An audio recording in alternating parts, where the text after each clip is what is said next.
તો નમસ્તે મિત્રો, સ્વાગત છે તમને એક નવા વિડીયોની અંદર।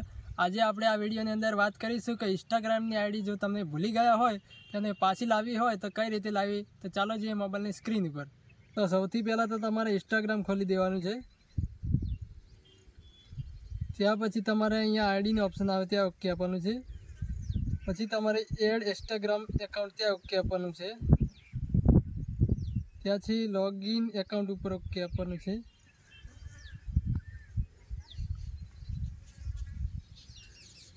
थोड़ी वार लागशे मित्रों। त्या पछी तमारे फॉरगेट पासवर्ड पर ओके आपवानुं छे। हवे तमारे जे पण आईडी होय ते आईडी अहींया दाखल करवानी छे ने पछी अहींया कन्टिन्यू करशो एटले तमने इंस्टाग्रामनी अंदर अथवा व्हाट्सएपनी अंदर मैसेज आवशे अने तेनाथी तमारो नवो पासवर्ड सेट थशे। तो आज आ विडियोमां आटलुं ज। तो मळीए एक नवा विडियो साथे।